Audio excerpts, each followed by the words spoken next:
하나님께서 부리시는 영적인 존재는 두 부류로 천사와 그룹이 있다 했습니다. 천사는 그 형체가 사람과 거의 같은데 사람과 달리 날개가 있다 했지요. 그룹은 사람이 아닌 동물의 형체이며 종류가 매우 다양합니다. 천사와 그룹은 분명히 다른 존재입니다. 만약 그룹이 천사의 한 부류라면 성경에 굳이 그룹과 천사를 구분지어 기록하지 않았을 것입니다. 그런데 성경에 소개된 그룹은 그 형체부터 천사와 다른 것을 알 수가 있지요. 천사와 그룹은 모두 하나님께서 부리시는 영적인 존재들이지만 각각 사명이 다릅니다. 천사는 다양한 일들을 두루 감당하지만 그룹은 주로 호의와 경계 분야를 감당합니다. 그룹의 세계에도 서열과 질서가 있습니다. 그룹 중에서 서열이 높은 그룹들은 삼일체 하나님을 호의하지요. 호의란 따라다니며 곁에서 보호하고 지킨다는 뜻입니다. 그룹들이 하나님을 호의한 장면이 성경 곳곳에 나옵니다. 먼저 시편 99편 1절에 보면 여호와께서 통치하시니 만민이 떨 것이요 여호와께서 그룹 사이에 좌정하시니 땅이 요동할 것이로다 했습니다.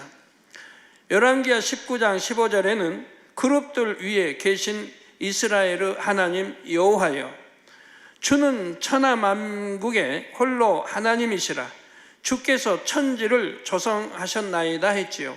그리고 시편 18편 10절에는 하나님께서 그룹을 타고 나르시며 바람 날개로 높이 뜨셨도다 했습니다. 이처럼 늘 하나님의 보좌 가까이 있으면서 하나님을 호위하는 그룹도 있는 것입니다. 지난 시간에 누시퍼에 대해 설명하면서 천사장인 누시퍼를 에스겔 28장 14절에 기름 부음을 받은 덮는 그룹이라 한 이유를 나중에 설명드리겠다고 했습니다. 늘 하나님의 보좌 가까이 있으면서 하나님을 호위했던 그룹들처럼 누시퍼도 항상 하나님 가까이에 와 있었지요. 이처럼 누시퍼가 그룹의 역할도 했기 때문에 여기서는 누시퍼를 그룹이라 표현한 것입니다. 성경에는 경계를 서는 그룹에 대한 기록도 나옵니다. 여기서 경계란 적의 기습, 곧 예기치 못한 침입을 막기 위해 주변을 살피면서 지키는 활동이지요. 창세기 3장 24절에 보면 이같이 하나님이 그 사람을 쫓아내시고 에덴 동산 동편에 그룹들과 두루 도는 화영검을 두어 생명나무의 길을 지키게 하시니라 했습니다. 자, 아버지 하나님께서는 범죄한 아담과 하와를 에덴 동산에서 이 땅으로 쫓아내신 후 에덴 동산 동편을 그룹들로 지키게 하셨지요. 더 정확히 말하면 먹으면 영생할 수 있는 생명 과일이 열린 생명나무의 길을 지키게 하셨습니다. 그룹들은 무엇으로부터 이 생명나무를 지키는 것일까요?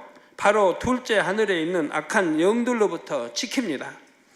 둘째 하늘에는 에덴 동산도 있지만 악한 영들이 머무는 어둠의 영역도 있습니다.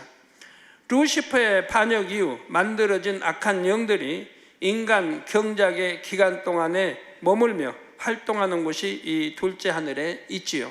에베소서 2장 2절에 보면 그때 너희가 그 가운데에서 행하여 이 세상 풍속을 쫓고 공중의 권세 잡은 자를 따랐으니 곧 지금 불순종의 아들들 가운데서 역사하는 영이라 했습니다. 여기서 공중은 둘째 하늘이며 그곳에는 악한 영들이 주인인 영역도 있습니다. 아버지 하나님께서는 이 악한 영들이 에덴 동산의 생명나무에 접근하지 못하도록 그룹들을 보내어 경계하게 하신 것입니다. 물론 천사 중에서도 미가엘 군대 장관과 천군들도 경계의 사명을 감당합니다. 그러나 그룹은 천사들이 경계하는 것과는 차원이 좀 다릅니다. 그룹이 어떤 특정한 지역을 지키고 있다는 자체만으로도 악한 영들은 그것을 넘볼 생각을 못하지요. 비유를 들면 어떤 집을 굉장히 사납고 무서운 개들이 항상 지키고 있는 것과 수의 아저씨가 지키고 있는 것은 다릅니다. 그룹들은 호의와 경계가 주된 사명인 만큼 위엄과 권세도 갖추고 있습니다. 그러면 하나님께서는 왜 그룹의 형체를 한 가지가 아니라 다양하게 만드셨을까요? 이 땅에 동물의 종류가 수만 가지 이상이듯이 사실 그룹의 종류도 무수히 많습니다. 이는 아버지 하나님께서 얼마나 많은 창조물들을 만드실 수 있는지를 나타냅니다. 하나님의 창조 능력이 무궁무진함, 곧 끝이 없고 다함이 없음을 보여주신 것이지요. 다시 말해 그룹의 존재는 아버지 하나님의 능력과 신성이 매우 크시고 광대하심을 나타냅니다. 또한 그룹의 존재는 아버지 하나님의 영광과 위엄의 상징이기도 하지요. 비유를 들면 옛날에는 왕을 상징하는 문양이 있었습니다. 어떤 문서나 옷 등에 그 문양이 있는 것만 봐도 왕의 위엄과 권세가 느껴지지요. 이런 것처럼 바로 그룹이란 존재 자체가 하나님의 위엄과 권세를 나타내는 것입니다. 앞서 그룹들도 서열이 있다 했고 높은 서열의 그룹들은 항상 하나님의 보좌를 호위한다 했습니다. 이 높은 서열의 그룹들은 그 위엄과 권세가 대단하지요. 따라서 이 호위하는 그룹들의 존재로 인해 하나님의 영광과 위엄도 더욱 크게 느껴지는 것입니다. 비유를 들면 옛날 왕들이 행차를 할 때 왕을 호위하고 따르는 무리의 행렬이 매우 길었습니다. 왕이 탄 가마나 수레도 크고 화려하며 왕을 호위하는 군사들에게도 위엄과 권세가 느껴졌지요.